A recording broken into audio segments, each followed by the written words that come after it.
असे नाराज का? काय करा काही कर. वहिनी वहिनी घर सोडून निघून गेली का? वहिनीचा खूप शोध घेतला पण कुठेच मिळत नाही. वहिनी पण काय झालं वहिनीला? वहिनीला वेळ लागली. वहिनीला वेळ? पण कशामुळे? बाळाच्या मृत्यूमुळे. वहिनीचं बाळ मेलं आणि वहिनी वेळी झाली आणि वेळाच्या भरामध्ये कुठे निघून गेली काही पडत. वहिनीला काही जर कमी जास्त झालं तर मी स्वतःला कधीच माफ करणार नाही. तुम्ही अशी का बोलता? हे बघा, वहिनी जिथे कुठे असतील सुखरूप असतील. तुम्ही काही काळजी करू नका. कारण माझ्या वहिनीची पुण्य तिच्या पाठीशी आणि माझा विश्वास आहे माझ्या वहिनीला काही होणार नाही. देव तिच्या रक्षण करेल. मी एक काम करतो. मी चंदूला सांगितलं होतं वहिनीला शोध घ्यायला. मी काही मित्रांना करून चंदू गेला होता. चंदूकडे जाऊन बघतो आणि विचारतो की वहिनीचा पत्ता लागला. काळजी.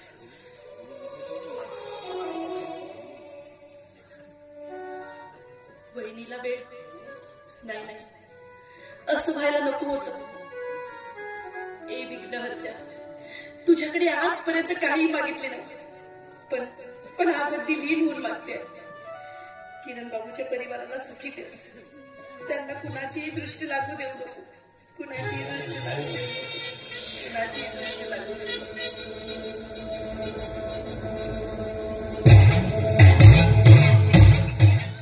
किरण बाबू, अहो हे काय करता? अहो सोडा. किरण बाबू, अहो तुम्ही आत्ताच गेले आणि पुन्हा परत आला. किरण बाबू, किरण बाबू. आणि इथे कशाला आलास इथे? आणि बराच वर्ष करायला तुझ्या बापाचा माल वाटला का? बापाचा नाही, माझा माल आहे. अगं, एखाद्या बगीच्यातील फुलाला तोडून त्याचा सुगंध घेण्यासाठी फुलाच्या परवानगीची गरज नाही. पैसे मेरे बाप ने कहा था, बेटा किसी को कोई चीज मांगनी हो तो अपने बाप की समझ कर मांगो. अगर नहीं भी देता है तो अपने बाप का क्या जाता है. आल्या पावली परत जाय तू. हे बघ, मी तुला सांगते, किरण बाबू घरी नाहीये. ते आल्यावर तू पुन्हा परत ये. पण तू जा आता. म्हणूनच तर आलो. किरण नाही आहे म्हणूनच आलो. आठवते तो दिवस? त्या दिवशी काय प्रकार घडला होता माहित आहे ना? हो धुतलाय साल्याला. पण त्याचा बदला मी आता घेणार. तुझ्या या मदमस्त शरीराचा आस्वाद घ्यायचा आणि त्याला बदनाम करायचं. हे बघ, तू असं काही करणार नाही. आल्या पावली परत जाय तू. मी परत जायला आलो नाही, तर मी जे ठरवलं आहे ते करूनच जायला आलेला.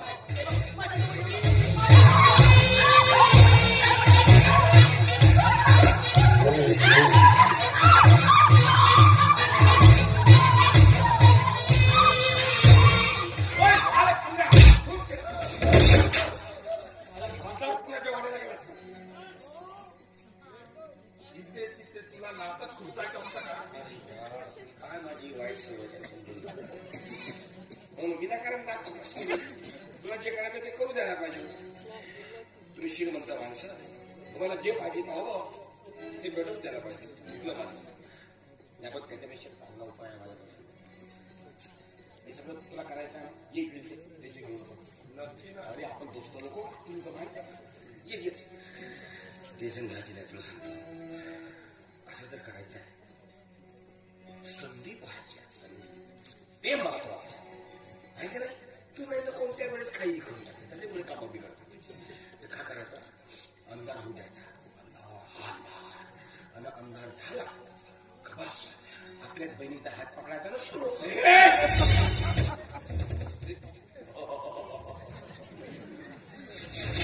जागी खुपशील ना ते पुन्हा आवडशील नाही. तू आमच्या गावात सांडाची अशी नसबंदी करतो.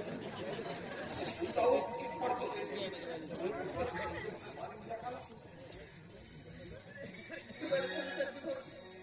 तुम्ही वेळेवर धावून आला म्हणून आज माझी अब्रू वाचली. नाहीतर मी या जगात कुणाला तोंड दाखवायच्या लायकीची सुद्धा आली नसती. वहिनी तुम्ही असं बोलू नका. हो काय झालं? मला किरणनं सांगितलं की तू या पांढरपीठ थांब, मी येतो. मी त्याची वाट पाहत बसलो. तो आला नाही म्हणून मी इकडे घराकडे आलो बा.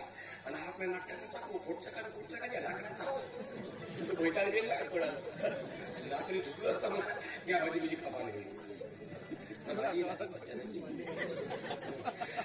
पण मला सांगतो वहिनी, अशा दुकानापासून सावध राहता ना.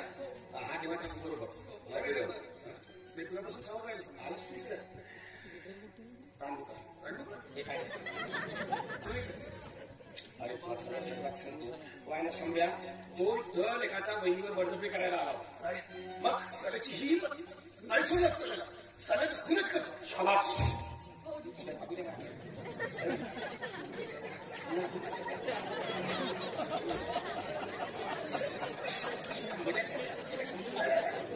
अरे मी सांगतो काय बोलतो काय तो आपल्याला सोड. अरे पण मला सांग तू त्याचा जाऊन खून केला तुला जेल नाही होणार का? आणि मग वहिनीचं काय होणार? तो माझ्या मुलीवर बळजबरी करेल आणि मी गप्प बसेल. अरे गप्प कुठं बसला बघतो मी. त्याला शिक्षा द्यायची पण त्याला कायद्याने शिक्षा द्यायची माहिती आहे.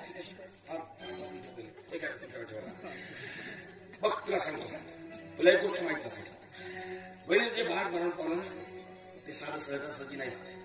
त्याला मारण्यात आलं त्याचा खून करण्यात आला. दगडानं ठेचून त्याला खून केला आणि तो खून केला शंभ्या गावात चर्चा दादा.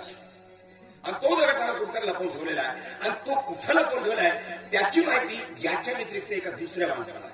आणि म्हणून त्या माणसाला पकडायचं कारण हा सहजासहजी सांगणार नाही. त्या माणसाला पकडायचं तो दगड पुरावा म्हणून आपल्याकडे द्यायचा तो पोलीस स्टेशनमध्ये घेऊन द्यायचा मग या लेखाला फाशी द्यायला सांगणार नाही. वहिनी कसं वाटलं अजी हे सगळं ठीक आहे पण तो इसम आपल्याला पुरावे देईल कसा?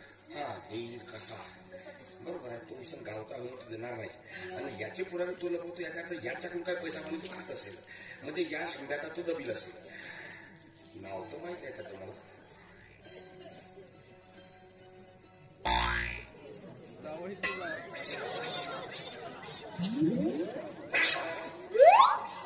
आणि माझ्या डोसक्यात घेतला काय करायचं हे ठरलं आणि तो काय त्याचा बापही आणून दिला का पुरावा. नाही तुझ्या डोक्यात जर शिक्षणाच्या काळामध्ये आयडिया आली असती तू 10वी मध्ये 2 वेळा नापास झाला असता.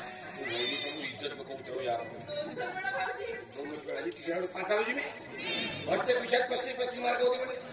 आता त्याचं कसं आहे माहितीये का याला मुलींच्या मागे लागण्यात वेळ मिळेल तेव्हा पास होईल. आधी नाही तर मी नव्हतं ना त्याची पोलीस बाहेर लावलं. लहानपणी बहुत स्मार्ट होतं करायचे मी. नाही तुझं स्वभावाने खूप छान आहे. नवीन स्वभाव छान आहे पण तुमचं काय म्हणजे काय ठीक आहे. मी हे सगळं करेन त्याची काळजी नको आणि मी आतापासूनच कामाला लागतो. इथून गेल्याबरोबर कामाला लागतो तो पुरावा मिळाला असं समज आणि शंभराला शिक्षा झाली असं समज. तू आहेस ना मला खूप धीर आला. मित्र असावा तर तुझ्यासारखा. मित्र मित्राच्या कामी येतात. मित्र असावा तर माझ्यासारखा पण मित्र नसावा तो तुझ्यासारखा. काय केलं म्हणून काय विचारता पण ठीक आहे रे तू तसं आहेस. नाटकात काम करतोस इकडे तिकडे फेकत राहतोस वहिनी तुमच्याकडून ती अपेक्षा काय केलं म्हणून काय विचारता. आमच्याकडून काही चूक झाली डायरेक्ट असू दे जे झालं ते सगळं जाऊ दे. काय ना मनातील जर गोष्ट सांगितली तर बोज हलका होतो. बरोबर आहे मनातील बोध हलका करायचा नाही पण ज्यांनी माझ्याविषयी ह्या गोष्टी वापरल्या त्यांच्याविषयी त्यांच्या जवळच सांगणं माझा बोध हलका. वहिनी कमीत कमी तुम्ही तरी काय झालं म्हणून काय विचारता. इतका वेळ झाला मी इथे या ठिकाणी उभा साधा चहा तरी विचार. मला कामाला जायचं आहे. अरे हो तुला माहिती होतं माझ्याकडे तुला इथे यायचं आहे. हो वाट्यामध्ये तुला दुकान मिळालं असेल. हा दुकानमधून अर्धा किलो साखर मिळालं. वहिनी उदबत्ती आणायला चांगला काम नाही भाऊ. साखर आणलं होतं त्याच्याबरोबर घेऊन तुला आणलं असतं. हे असं राहते मला म्हणून नाही का एक बिना लागलं का नाही जिथे भेटे ते खातो आपलं राहतो लग्न झाल्या कुठली गोष्ट हो चंदू आता चहा नाही पण सायंकाळी आपण मस्तपैकी पार्टी नाही या बरोबर. अरे कोकणीचं म्हटलं मला माहित आहे का कोंबडी म्हणते गावची म्हणते बाहेर